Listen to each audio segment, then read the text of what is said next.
I think that the scenario for a fresh start is going to look different in different situations. For us, we're an ethnic church, Chinese church, 3 congregations, Mandarin, Cantonese, English.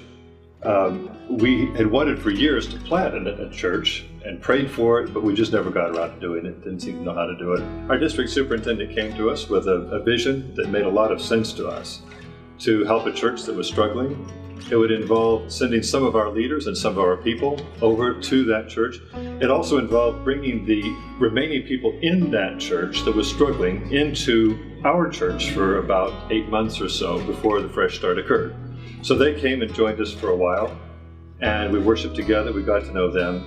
One of our pastors that became the leader of the fresh start, 3 of our elders went with him, and about 35 people from our church went. So it was a pretty significant portion of our church that went out.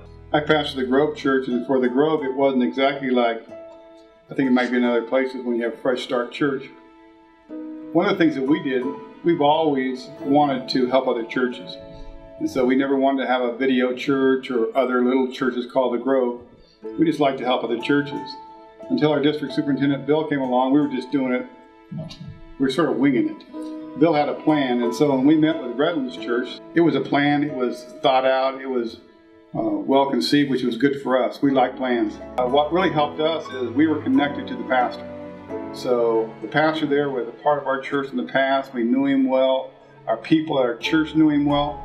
That's a big advantage, I think, when you're trying to send people to another church to help out. But really, what happened in our church, our people embraced that. Many of them went to be with the Redlands Church, still there, enjoying it, and it's good for them, it's good for us. I think that an established church can help a new or a fresh start church in a lot of ways. In our case, we sent over some really good leaders, seasoned leaders, good people. And they were able to go in there with a lot of experience that they had from being with us. And they were able to just start doing ministry immediately. They were able to take our bylaws and adapt them for the new church. They were able to take our policies and procedures. And in the same way, we have communication. We stay in touch with one another. I get together with the pastor of the Fresh Start Church, and we're in touch with the elders and other leaders there. So as problems have arisen for them or they've had questions, we've been able to be part of it. We haven't tried to tell them what to do, but we've been there as a resource for them throughout. I think some of the advantages of a Fresh Start Church having a partner church are much like what Dave talked about. What we did is we sent people there. We told them they could go. We released them. And so we told them about the church in Redlands, which was about 25 minutes from the Grove. If you want to go there, you know the pastor, as I said before. This is what they're trying to do. This is what their goals and their vision. And so a lot of our people in a large church, they don't have that small church connection that they got at Redlands, which was really good for them. And so there's a different dynamic for a lot of our people who really did more ministry there than they ever did at the Grove. And so I think it's a benefit for them and us both. It was a good thing to have us there, but they were their own entity also. We didn't smother them.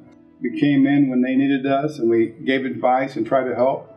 But it's a partnership, so that was fun. It was really good for us. I think our church benefited from knowing there's a church that's healthy in Redlands, where at one time it needed some help. And so being a partner church made a church grow to a place where now they're very healthy and will be for a long time. There is the cost of people who are givers, and we had some very significant givers go.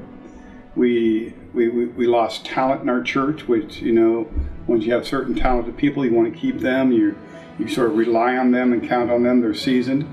But as we've let people go in the last year and begin to develop in both these 2 churches, we've grown. We've had our best giving year in the history of the Grove. And so as people have left and God has taken them, and you would sort of count the cost of doing that, what's it going to cost us? In your mind, I think you say this will be negative for you. But for us, I think there's a very positive vibe in our church that we've helped 2 other churches. Some of our people feel very connected there now and doing ministry. And so we've received more people at our church than have gone. So God's been very faithful, and to us, it's a good thing. And we look forward to doing it again.